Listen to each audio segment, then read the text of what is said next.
Chapter 698, Fifth King of Angels. Deities walked the land, and not in the astral world. In the early Fourth Epoch, during the era of the Solomon Empire, there was no distinguishing between the worlds of myth and reality. Deities directly walked the land without the need for a descent. This is somewhat similar to the Second Epoch as written in the City of Silver's books. The Giant King's court and other locations are separated by a door in the real world. They just needed to pass through it and return the same way. Mortals and deities mixed together in the chaos and darkness. Also, the astral world really does correspond to deities. After hearing Viscount Mobbit Zoroast's description, Klein instantly began connecting the dots. He subconsciously swept a glance at Grosel, as this giant was very likely someone who had experienced the history of the Second Epoch. Grosel picked up a cup larger than a wooden bucket and gulped down some melted snow as he laughed. "Mobbit, what's there to be surprised about? Why are you so solemn?" "I've no idea why I became so solemn either." Bit by bit, Mobbit Zoroast revealed a smile. "Haha, it might be something very normal for us, but in their eyes, it's terrifying and unbelievable. I have to use a suitable expression to describe it in order to achieve a satisfactory result. Do you still remember Frunzier's expression when we told him those stories in the very beginning? He almost knelt down to seek forgiveness from the Lord of Storms." Klein, Danitz, and company were momentarily unsure of the expression of words they should use to respond. Anderson leaned over to Jayaman Sparrow and said with a suppressed voice, "I think he has the talent to be a provoker." He appeared to be suppressing his voice, but his words could be heard by everyone present. Mobbit didn't mind as he chuckled before continuing. "I know that you aren't very convinced and find it unbelievable that deities walk the lands, just like Edwina's previous reactions. Heh, I can give you 2 examples. The Chasm of Storm on Pasu Island and the Tenebrous Heaven in the Amantha Mountain Range were the divine kingdoms of the Lord of Storms and Evernight. They were divine kingdoms located on land. They were divine kingdoms separated from the real world by a mere illusory door. Pasu Island? Isn't that where the holy altar of the Church of Storms is? The Amantha Mountain Range? Amantha means serenity in Hermes. This refers to a holy cathedral, the Cathedral of Serenity. When the deities no longer walked the land, their kingdoms became the headquarters of their respective churches." Klein instinctively believed that Mobbit Zoroast wasn't lying, as he used it to come to certain conclusions. Danitz was puzzled and horrified by what he heard. He subconsciously wanted to leave, but when he saw his captain listening attentively, Jayaman Sparrow, who was in thought, and Anderson Hood, who wore a look of interest on his face, he could only hold back his urge as he sought a better, more comfortable seating position. At that moment, the elven songster Syadas, who was in charge of the perimeter, walked in and said with contempt, "Do not mention that fake god. The authority of the storm only belongs to the king of us elves." Her voice was clear and beautiful, but her tone was filled with anger and irascibility. It felt as though she would raise her hands at any moment to shoot an arrow at Mobbit Zoroast. "All right, I will use the words fake god." Mobbit raised his hand to adjust his sharp and hard black hat. Syadas retracted her gaze. She then said to the former lone soldier, Frunzier Edward, who wasn't a staunch believer of the Lord of Storms, "It's your turn." Frunzier raised his head a little, his expression in a trance-like state. Apparently, he hadn't noticed the conversation and argument from before. He drew the iron-black sword beside him and walked towards the cave entrance. Klein observed for a moment and took the opportunity to speak to the elf, Syadas. "Do you know of Queen of Calamity, Kohainam?"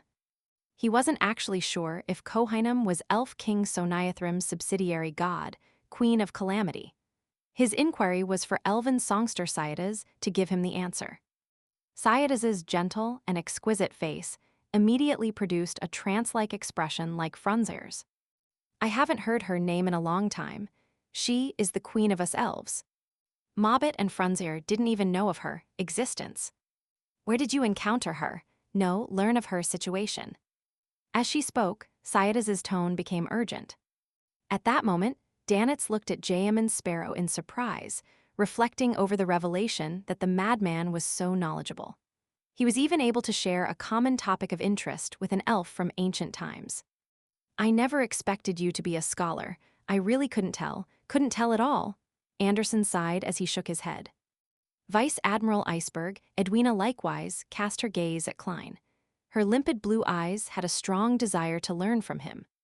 Klein answered frankly, "I've once entered a ruin belonging to Queen of Calamity Kohainam and obtained some items." Ruin? Sayada's ruminated over that word in a soft voice, her tone having seemingly lost something unimportant, but something that she couldn't bear to part with. From the situation inside, she might not be truly dead. After seeing Sayada's eyes light up, Klein went straight to the point. "Do you have the Ocean Songster's potion formula? Can I use something to exchange for it?" He felt that being honest and direct, with a beyonder from the storm pathway, was the best choice. Sayada's thought and said, "Use one of Her Highness's items for the exchange." "I only obtained a wine cup made of gold. It's already been crushed flat. Complicated patterns are engraved on it with the elvish phrases Calamity and Kohainam." Klein didn't hide the truth. "I know about that cup. It was the cup Her Highness loved the most," Sayada said, unable to hide her excitement. "Deal." "The cup is outside." Klein had no intention of heading above the gray fog in front of everyone. Sayada's nodded. "I understand. We will complete the transaction after we leave this book." Having said that, she pressed her palms together. "The storm will definitely belong to the elves." Before anyone spoke, she asked curiously, "What else did you discover there?" "Some murals depicting the Elf King battling an ancient sun god." Klein shot a glance at the ascetic, Snowman, who believed in the Lord that created everything, the omnipotent and omniscient God.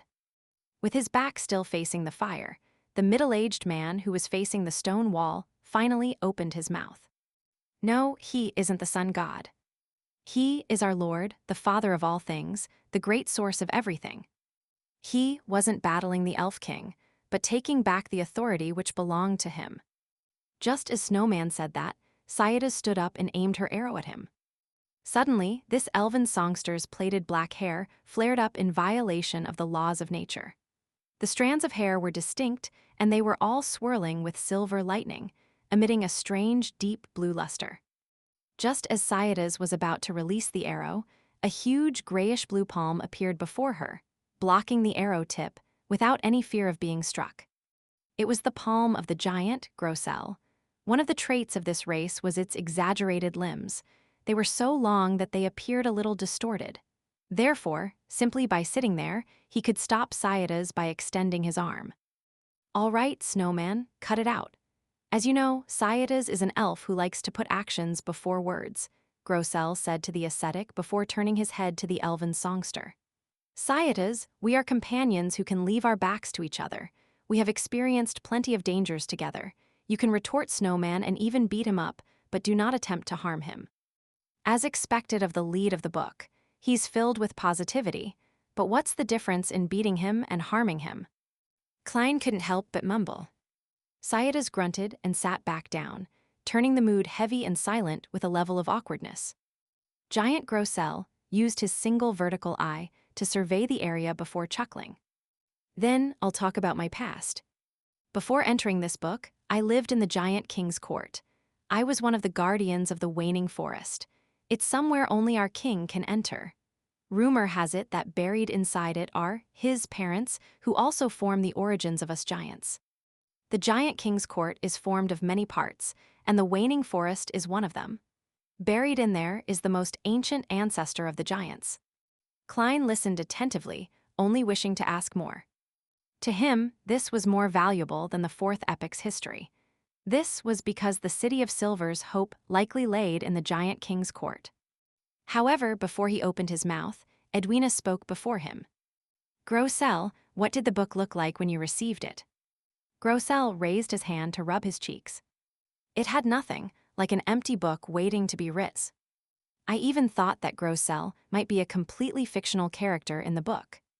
Klein deliberated for a few seconds and didn't directly ask about the details of the Giant King's court.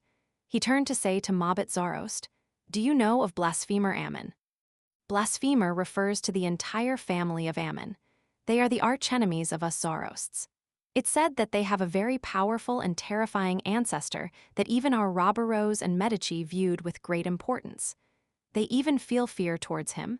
but no one knows of his actual name, Mobbit introduced in detail. Or Rose Medici. Yes, back then the true creator and Rose Redemption supported the Solomon Empire. Klein's heart stirred as he immediately asked, "Then, have you heard of the name Sasrir?" Mobbit was taken aback as he slowly shook his head. Never. Dark Angel Sasrir's name and title vanished after the cataclysm. It was buried. Klein confirmed a fact through this. At that moment, Snowman, who was facing the stone wall, said with a deep voice, "Sasrir is the Dark Angel, the leader of the Kings of Angels, the one closest to the Lord." I was waiting for your answer.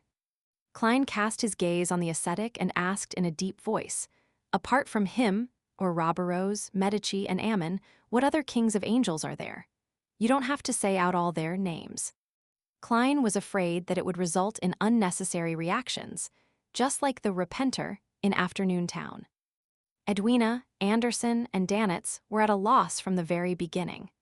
This was because the contents of the conversation between J.M. and Sparrow and the few ancient figures were things that they had never heard of.